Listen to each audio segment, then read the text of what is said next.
Namaskar. On the auspicious occasion of Guru Purnima, we at Vivekanand Study Circle JNU have organized a talk on Sri Sharda Devi, the philosopher, with Swami Pitambarananda ji. To begin the event, I would like to invite Anirban Chakraborty to perform the Shanti Mantra. ॐ सहनाववतु सहनो भुनक्तु सह वीर्यङ्करवावहै तेजस्विनावधीतमस्तु मा विद्विषावहै ॐ शान्ति शान्ति शान्तिः Om. May we, teacher and taught, be protected. May we both be nourished. May we work together with great energy. May our intellect be sharpened. Let there be no animosity among the teacher and the taught. Om, peace in me, peace in nature, peace in divine forces. Thank you, Anirban. Now we would like to share a little about Vivekanand's study circle.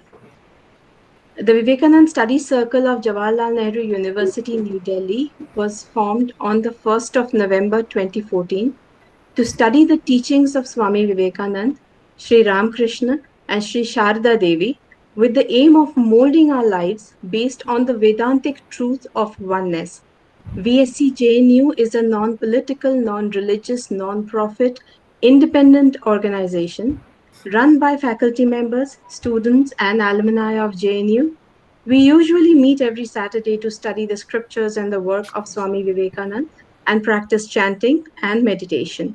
We also hold public talks and programs.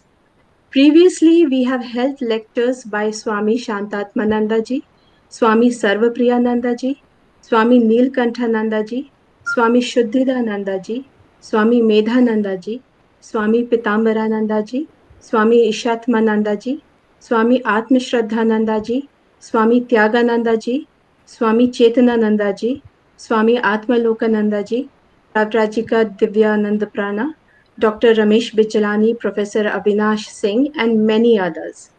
To ensure that we go through this event smoothly, we request all attendees to adhere to certain guidelines. We request you to switch off your camera and keep yourself on mute during the webinar. You can write your questions during the session and leave them in the chat box. However, those of you who are viewing the program through YouTube Live, you can leave your questions in the chat box there and we'll take them up. Live questions will be taken up at the end of the program once the speaker has finished speaking. If you would like to be included in the mailing list or would like to share your valuable suggestion and feedback, please send us an email on vscjnu@gmail.com. I would like to now leave the floor to Joyita to welcome Swamiji. Thank you, Shakti. Namaskar. We have amongst us today Swami Pitambar Anandji. He has spoken on a number of topics on this very platform before. Even though he is known to many of us, I would like to share a few words about the speaker. Swamiji is a senior monk of the Ramakrishna order. He was born in Gwalior in 1937. After completing MSc in mathematics at Gwalior, he joined the Ramakrishna Math at Nagpur at the age of 22. He received training in spiritual life, scriptures, and various service activities at Nagpur during 1959 to 68 and at Belur Math during 1968 to 70. During 1970 to 78, he handled responsible positions at Nagpur Math. For example, he was one of the editors of the Marathi monthly journal Jivan Vikas, in charge of the public library and reading room, and warden of Vivekananda Vidyarthi Bhavan, a student's home for college students. In 1978 to 79, Swami Pitambar Ananda spent 1 year in solitude at the Ramakrishna Kuti, Rishikesh. During 1979 to 82, he discoursed on Vedanta and allied spiritual topics while staying at Ramakrishna Mott, Mumbai. From 1982 to 92, he served as the warden and assistant secretary at Ramakrishna Mission Students' Home, Chennai. He also held scriptural classes for the monastics in the home, which were attended by monastics from the Ramakrishna Mott, Chennai too. While at Chennai, he also delivered public discourses on Vedanta at the Ramakrishna Mutt. He was the head of the Ramakrishna Mission Ashrama, Chandigarh, from 92 to 2002 and was responsible for preaching work throughout Punjab, Haryana, and Himachal Pradesh. During 2002 to 12, he was engaged in intense spiritual practices, mainly at Ramakrishna Mutt Kuti, Rishikesh. From July 2012 onwards, on earnest invitations from Ramakrishna Mission centers and associated institutions in various parts of India, Maharajji is moving from place to place and discoursing on Vedanta, Ramakrishna, Sarada Devi, Vivekananda, and matters of paramount importance in human life to monastics of the Ramakrishna order, associated sadhakas, devotees, students, teachers, and the general public. After moving thus in Arunachal Pradesh, Assam, Bihar, Chandigarh, Goa, Haryana, Jharkhand, Karnataka, Kerala, Maharashtra, Meghalaya, Punjab, Rajasthan, Tamil Nadu, Uttar Pradesh, and West Bengal, he is at present again in Khetri, Rajasthan.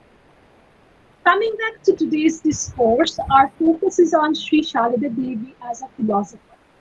Sri Ma, the wife and spiritual consort of Sri Ramakrishna, began her role as a guru after her Nirvikalpa Samadhi at Vrindavan.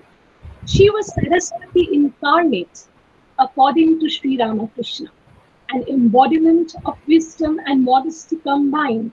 The Holy Mother not only initiated people, but also guided them in spiritual life. Her teachings, or rather philosophy, rang with the truth of the highest spiritual realization.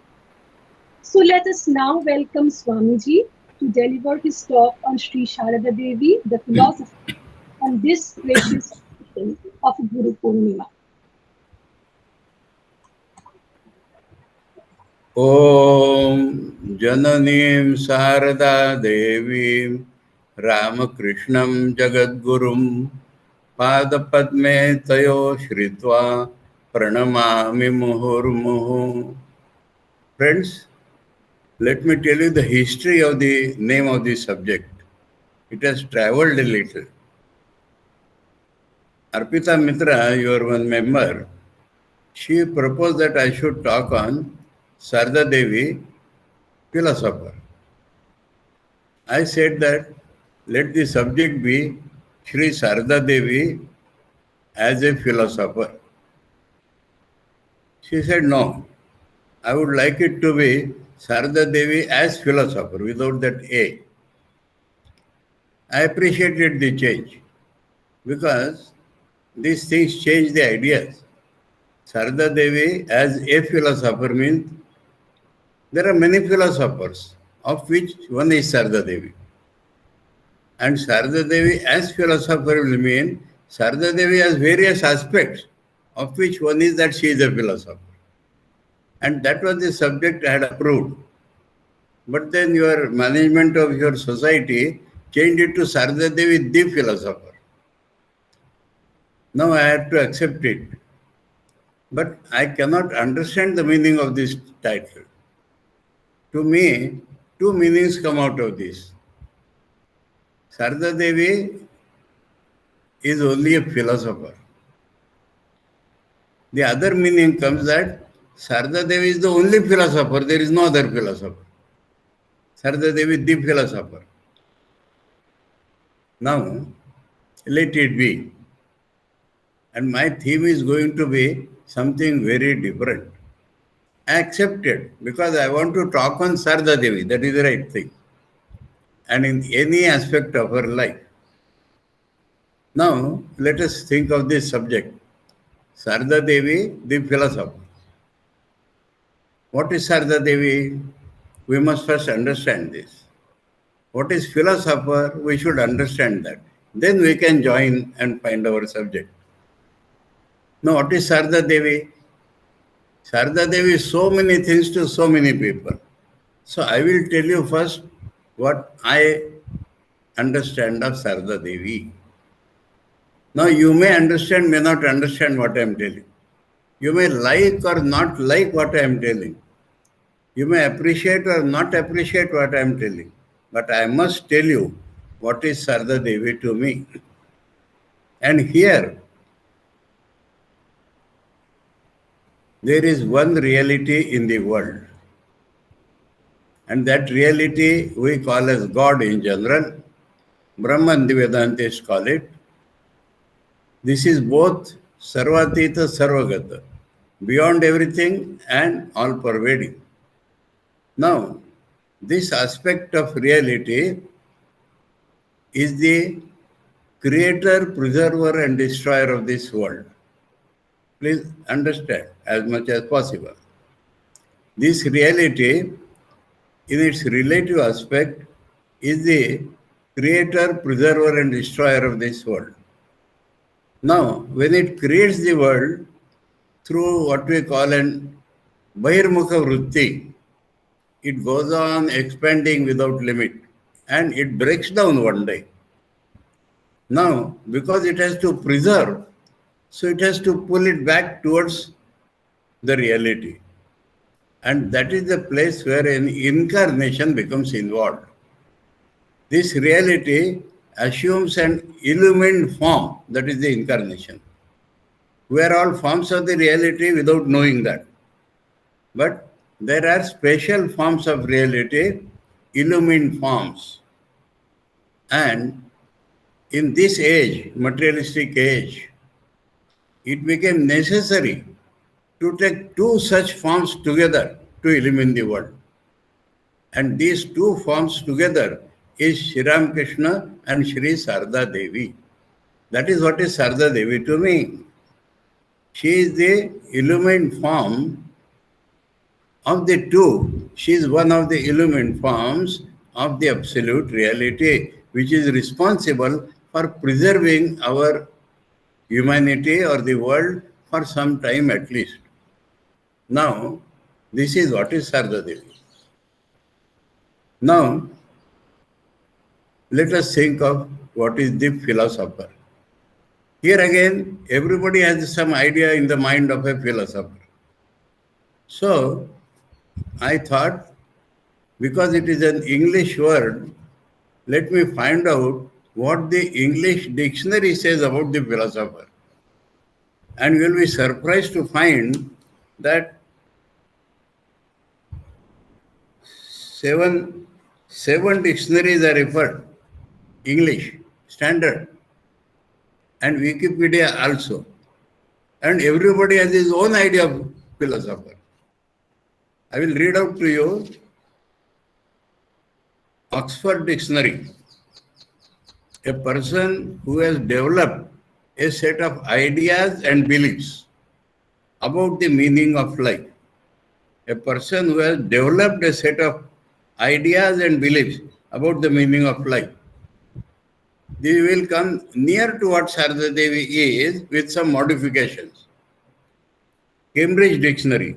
Someone who studies or writes about the meaning of life. This will not come under Sarada Devi.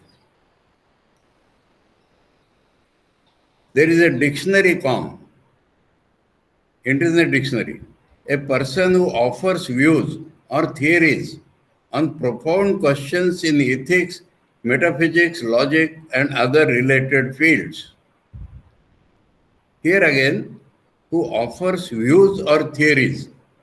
Here again, with some modification, we'll find how Sarada Devi comes in with some modifications.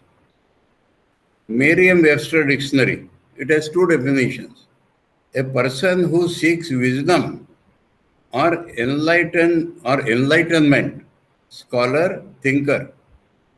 This will also come near to Sarada Devi with great modifications. What that modification? She is not seeking wisdom or enlightenment. She is giving wisdom and enlightenment to us.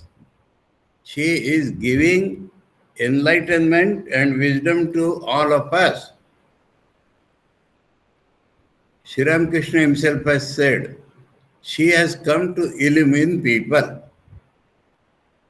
Second definition of Merriam-Webster, an expounder of a theory in a particular area of experience. Yes, this comes quite near, except that theory word will have to be modified. Expounder of truth in a particular area of experience, in all areas of experience. The previous one which I said with a modification, person who has developed a set of ideas and beliefs. This is done intellectually. And this comes nearer to what I understood of philosophy without looking into the dictionaries. To me, philosophy or philosopher are people involved in intellectual pursuit of truth, and which is not successful, which can't be successful, that I will tell later on. Intellectual pursuit of truth can never succeed.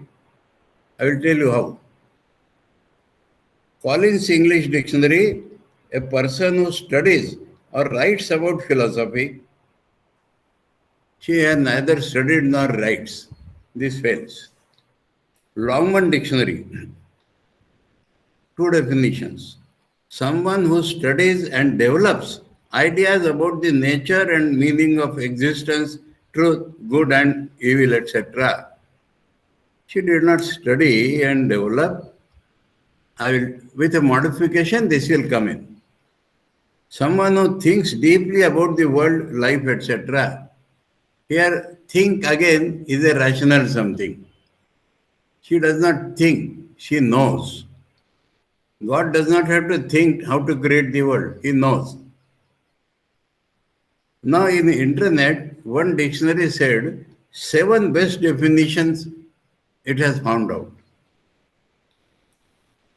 A person devoted to studying and producing results in philosophy. A person who is expert in the study of nature of knowledge and reality. Expert in the study of. If you remove the word study, she is expert in the knowledge of the nature of knowledge and reality. A student or a specialist in philosophy. This does not fit in. Fourth, from the 7 best definitions, a person who is calm and rational under any circumstances. This is totally different from other definitions, and this fits in 100% in Sarada Devi. 100%. A person who is calm and rational under any circumstances. Under any circumstances, Sarada Devi never lost her cool, as we say it, never lost her sameness of vision, never lost her balance of mind and character under the most adverse and under the most favorable circumstances. When she was worshipped, even today, by millions of people, and even when people decried her, criticized her, shouted on her, she lived in such a family where everywhere was unpeaceful, selfish, and within that she was always calm. Fifth, a person who lives and thinks according to a particular philosophy. Yes, she lived and thought according to particular philosophy. We'll find that out. We'll find that out. A particular knowledge of reality, I would add. A person who studies or is an expert in philosophy, a person who lives by or expounds a system of philosophy. So these are the various definitions. One is totally different from all others, and it refers to character, not to intellect. And that fits in perfectly with Sarada Devi, but that is not what you people are expecting. Then I refer to the Wikipedia. And Wikipedia has told us that ancient older people thought differently of philosophy, but in the modern context, philosophy is thought of differently. So we need not be concerned about what older people thought. We are living in the modern age. So I noted down from Wikipedia, in a modern sense, a philosopher is an intellectual who contributes to one or more branches of philosophy, such as aesthetics, ethics, epistemology, philosophy of science, logic, metaphysics, social theory, philosophy of religion, and political philosophy. He might have also worked in humanities or other sciences which over the centuries have split from philosophy, such as arts, history, economics, sociology, psychology, linguistics, anthropology, theology, and politics. So, I presented to you what is a philosopher. And I told you, summing up all this, intellectual pursuit of truth. Now, intellectual means logic or rationality as we understand it. If you read Swami Vivekananda's Jnana Yoga, or even the last but one chapter of Karma Yoga, Swamiji has described our mind is made of three elements. There are 2-3 views of the mind. One of the view of the mind, as presented by the Western philosopher, German philosopher Immanuel Kant, and which is known to Vedanta thousands of years back, is that mind is made of time, space, and causation. And when we try to intellectually understand anything, it is through our mind. And we spread a network of time, space, and causation on that problem. And whatever we catch in that network, we think that is the truth.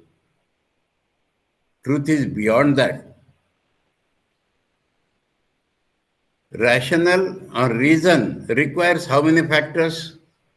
Something to be proved, something we know. What is the logical link between this and that? Now, if we come to know somehow or other that the reality is one without a second, then how this can reach that? How these several factors involved in logic reach there? Now, in the Shvetashvatara Upanishad, it is beautifully described what reason can do. And Swamiji has told this in several places. If there is something wrong, reason can show that it is wrong. In any theory, in any logical build-up, if there is something false, wrong, the good reason logic can show that it is wrong. But what is the truth? Nobody can tell intellectually. Among the Western philosophers, Bertrand Russell, he has a book, Principia Mathematica. He showed that logic is contained only in the syllogism. That means we use some steps to prove logic, that much is logic. It is formal logic he calls. If you ask why, don't ask why.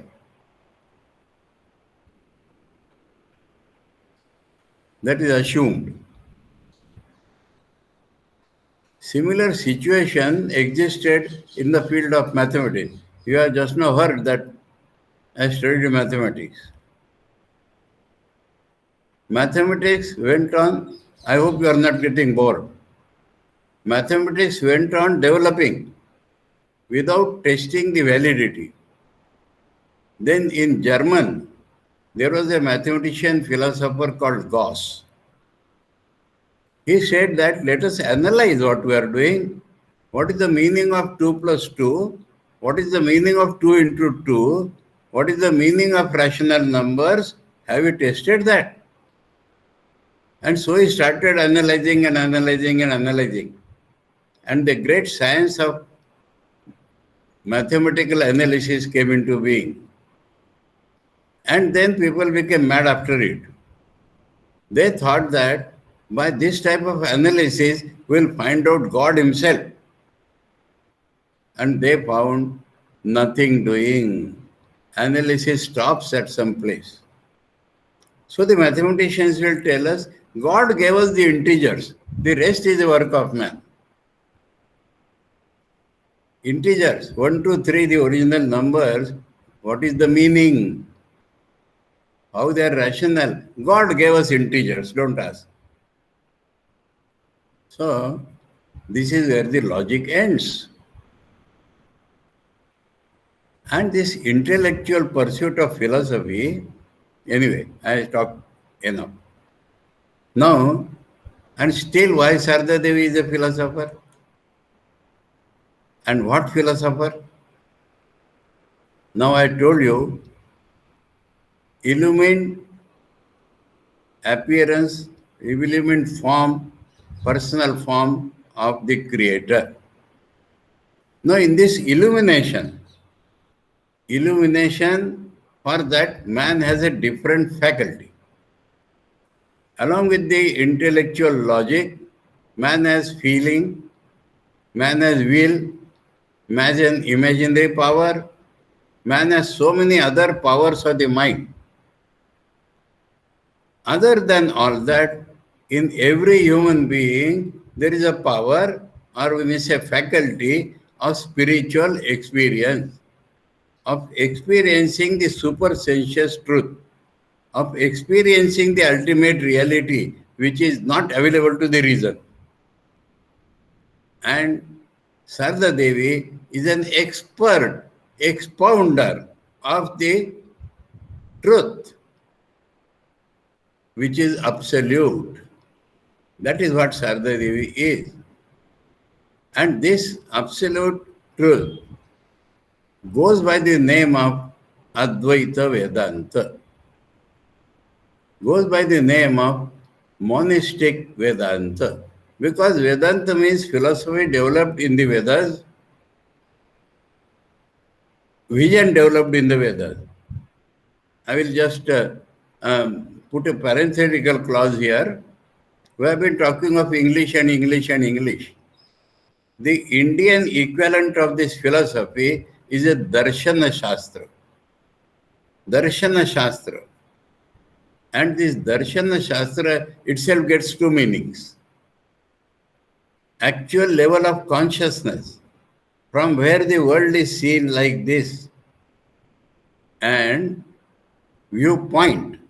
Darshana can mean vision or viewpoint. So, this is what Indians think about in place of philosophy. Not intellectual pursuit, but understood a viewpoint of looking at the world and ourselves, looking at reality, or the actual view. We become like that. We see like that. We feel like that. So this faculty of experience has to be aroused, first of all.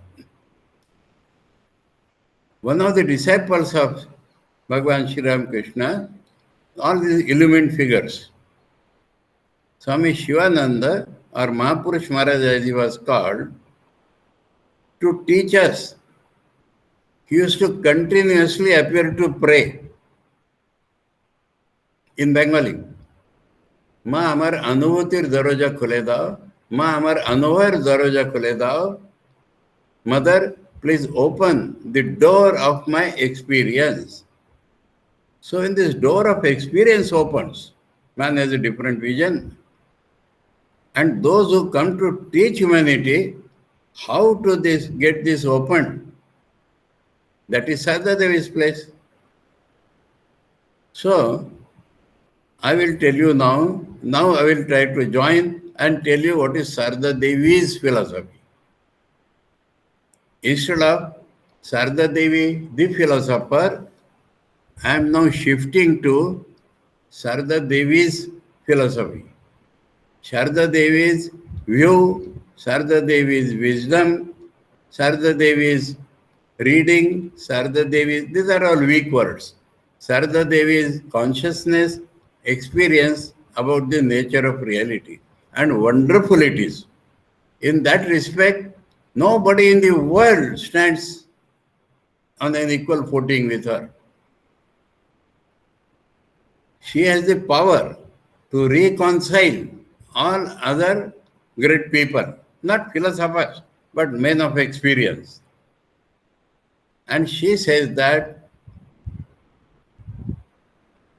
in the older Mahapurushas, some aspect of the spiritual experience, some aspect of reality was emphasized upon. Later on, through his disciples, you may say, she says because of this emphasis on a particular aspect of spiritual experience, other aspects became suppressed. She does not blame the great people, maybe due to need of the age or whatever, but they emphasized some aspect of philosophy, some aspect of spirituality, some aspect of vision of God, due to which other aspects got suppressed. This time it has not happened so. This time means in the person of Sri Ramakrishna. This time it has not happened so. He emphasized every aspect of spirituality, so nothing got suppressed. That is the Holy Mother's philosophy. Reconciling the knowledge given by all the Mahapurushas, not the intellectual philosophers. And so, that is the real Advaita Vedanta. If some people become fanatic on Advaita Vedanta, criticizing other people, they are not Advaitis. Now, if one can understand this point of emphasis, it will solve our all problems of life. Now take up this rationality. In India, accepting the Vedas, there are thousands of schools of philosophy, but they are categorized under 6 main schools. So the Nyaya also says I am rational. Vaisheshik also says I am rational. Sankhya also says I am rational. Yoga also says I am rational. Mimamsa also says I am rational. Vedanta also says I am rational. So reason is not a universal thing. Common sense is the most uncommon in this world. But there are Mahapurushas. And they propound the truth in their own way. In the Rig Veda there is a vachan, Ekam Sat Vipra Baudha Vadanti. Reality is one, Vipra, those who know, not 6 blind men of Hindustan. Those who know talk of it in different ways because they emphasize particular view or aspects of that reality. While Swami Vivekananda says it is the duty of Vedanta to reconcile all the views of all the religions. It is the duty of the Vedanta, Swamiji says. And Vedanta has succeeded in that by showing that, let us take the Indian darshanas, at what point of the mental evolution man feels like this? Man feels a logic. Children have their own set of logic, do you know? Alice in Wonderland, have you read? Children have a very different set of logic. So, This is what the Vedanta finds out. In this position of the mind, this is called rational. If this position of the mind, this is called rational. In this position of the mind, that is called rational. To understand various philosophies, Indian, Western, everything, I will give you a formula. And that formula is try to understand what position or evolution of mind has produced that philosophy. What evolution of mind has given out that rationality or philosophy. So you will understand that philosophy. So that is the first point when we think of mother as the philosopher, that she has not put some philosophy of her own. She says that the olden Mahapurushas emphasize certain aspects of reality, and because of that, other aspects became suppressed. This time it has not happened so. He has emphasized every aspect of reality, and so this is the fundamental structure, fundamental anatomy of Holy Mother's philosophy. Then let us see how her life, in that one of the definitions told us, she lives that life. And so everything comes spontaneously from her. I will give you two situations. It was known that she herself has told why Sri Ramakrishna left you behind. She said that Sri Ramakrishna taught motherhood of God, which is very much necessary today. Not only he taught only that, but more useful for today is the motherhood of God. And to show that, he left me behind.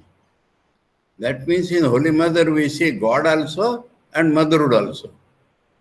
No, her motherhood is so comprehensive. No question of caste, creed, culture in her motherhood. And that endeared many people to her, or her to many people. So one young boy approaches her and said, "Mother, you are just like the mother who gave me birth." She became grave. "And what are you telling, my child? How can I be that mother who gave you birth? Do you understand how I am your mother?"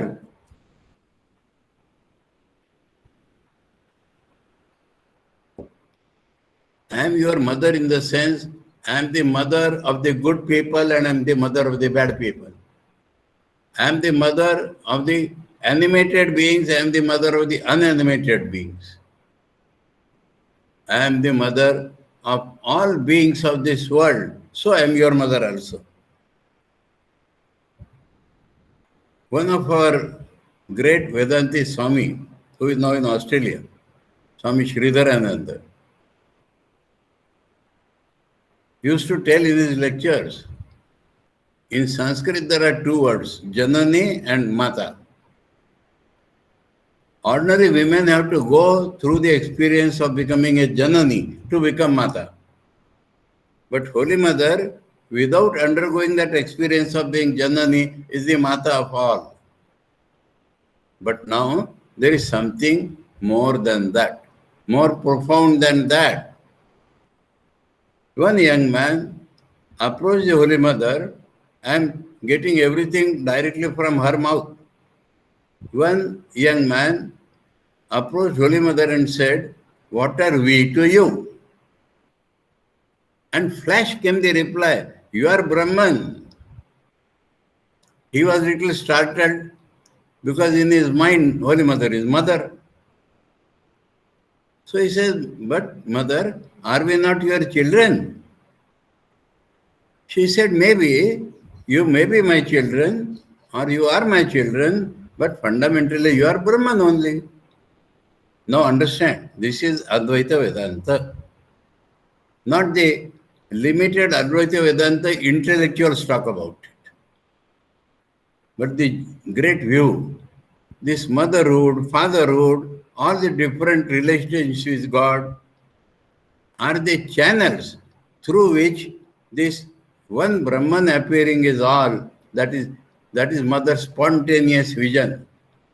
So when he asked, "What are we to you?" Flash came the reply, "You are Brahman. You are the absolute reality. Are we not your children?" "Yes, you are my children, but you are Brahman." That means this child and mother is a channel, great philosophy, if you like to call it. All quarrels in the world will vanish if you can understand this mother's point of emphasis. Same truth people are telling, but in my language, in your language. I emphasize this, you emphasize that, we quarrel. So that is Holy Mother's philosophy, if you like to call it. Holy Mother's vision of reality, I will like to call it. Holy Mother's knowledge. Knowledge is not intellectual understanding. Knowledge is what goes inside my consciousness. Loosely I'm telling you, it is called heart. Loosely why? By heart people understand their emotional mind. That is not heart. Heart is that experiencer of the reality is called heart. And it has to be absolutely tranquil before it can experience the reality. How much tranquil? We have seen the Holy Mother. In all circumstances, her thinking is never disturbed. She is calm and rational in every sort of circumstances. In the Mandukya Upanishad, in the 7th mantra, the best description of the reality which cannot be described. Ekatma pratyaya saram prapancha upashamam shantam shivam advaitam chaturtham mandante satma savidneya. The Shantam is Holy Mother. And so, now we read her teachings. There is a recent Bengali book published, Shrima Bhashitam. While going through it, I was surprised to find one thing. Spiritual advice is not a fixed set of advice. It depends upon the growth of our mind. And infinite stages come out in Mother's talk. Infinite stages. You should marry, you should not marry. You should marry but live separately. You should marry, serve your family. You should not marry, you should live away from women. Women should live away from men. You should be a sannyasi, but you should be all compassionate. For the particular mind, how to grow, that is Holy Mother is showing. Call it her philosophy. So, Holy Mother, Sri Sarada Devi, that is why I call it Holy Mother. Sri Sarada Devi, in Sri Ramakrishna's vision, Sri Ramakrishna's knowledge, he has 3 sentences for her.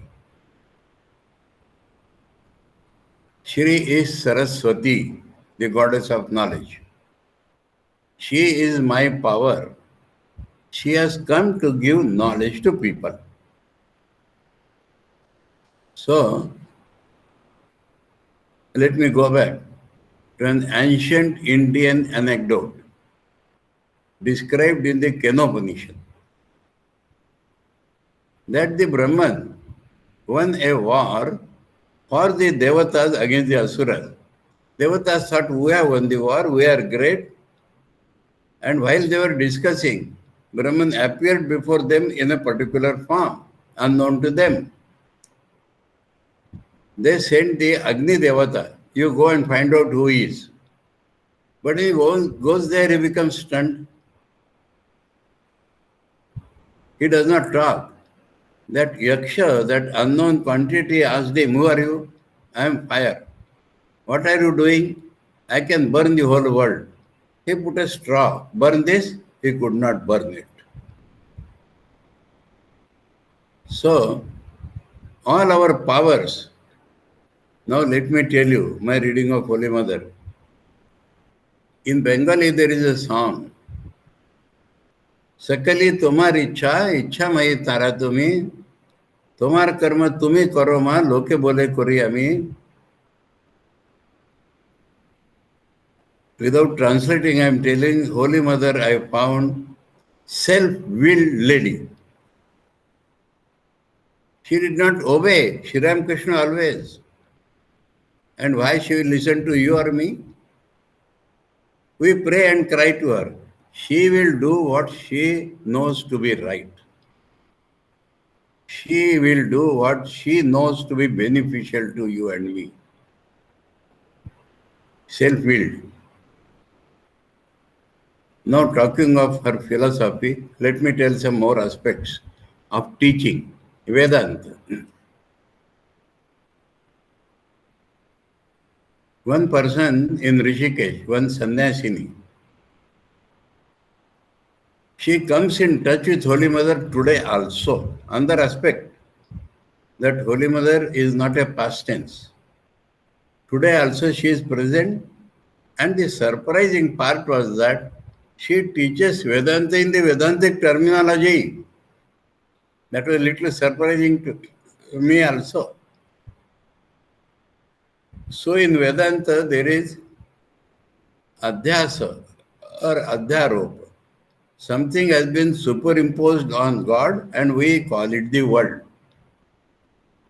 So this sannyasini asked in meditation, Holy Mother, will you please tell me, what is this superimposition? She said, the whole world is superimposition. The whole world is superimposition on God. Then the sannyasini asked, will you please explain superimposition little more in detail? She said, one should not think of what is superimposed. One should think only of the basis on which it has been superimposed. In Sanskrit, don't think of adhyasa. Think only of the adhishthana, the basis. Think only of Brahman on which the superimposition has taken place. If you think of the superimposition, your mind will burst into ramifications.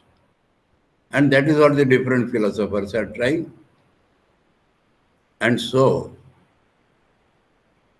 friends, I think I talked sufficiently. Arpita? Maharaj, as you wish, if you want to speak more. It's up to you if you want to speak more. No, I am lost in Holy Mother's thought. So, you take her teachings and find out how she has taught different people differently. Not to please them, but to guide them toward the higher truth. Truth consists of layers of our consciousness. The Western American transcendentalist Emerson, he says consciousness is a graded levels. That means the level of consciousness rises and falls.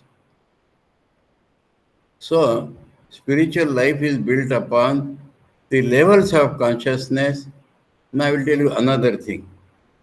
Because when talking of Holy Mother, it is not different from what Sri Ramakrishna told or Swami Vivekananda told. Some people find difference between Vivekananda and Sri Ramakrishna, intellectually if they approach. Some people find difference between Shankaracharya and Sri Ramakrishna, intellectually approached. And as Holy Mother has said, difference is only in emphasis. So, according to the level of consciousness, she is teaching. And she is able to guide the universal people even today, how to rise higher than what we are. Is this not a wonderful phenomenon?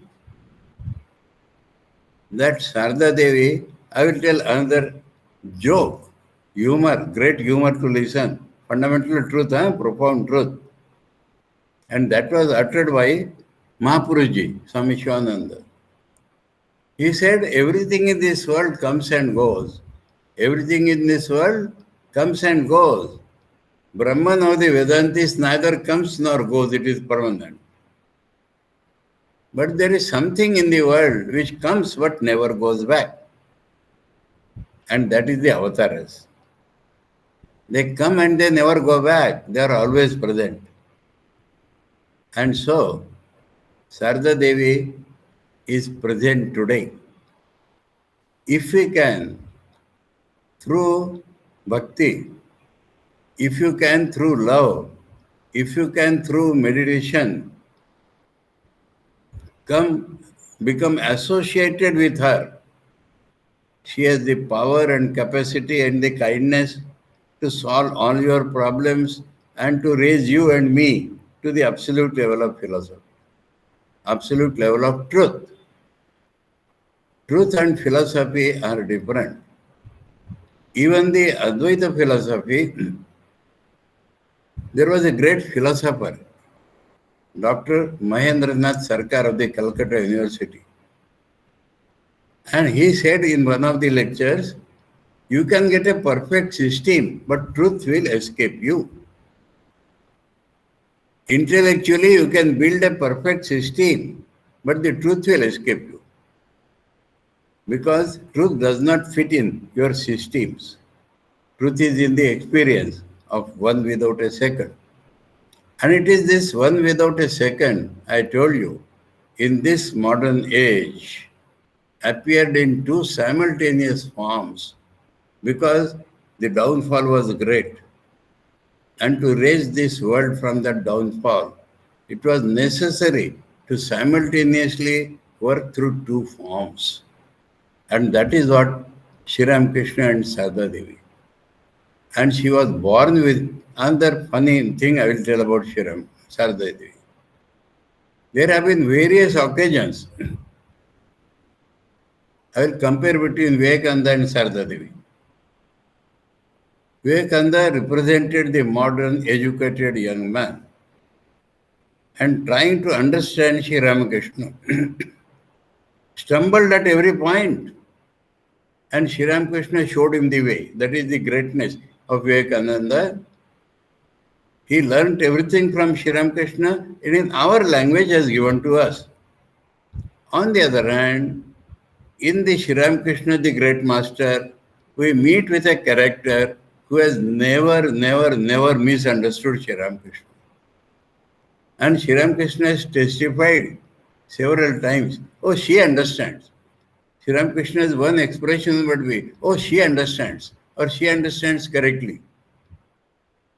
So, that is Sarda Devi. Arpita, I think it is enough. Huh?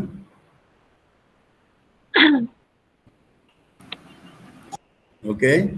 Thank you, Maharajji, for your wonderful discourse. I would now like to call upon Sri Lekhaji to give the vote of thanks. Okay.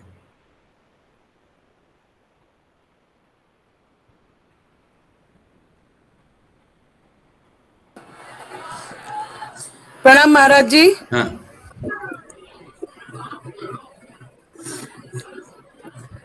We thank you from VSC JNU for this wonderful talk on this auspicious day of Guru Purnima.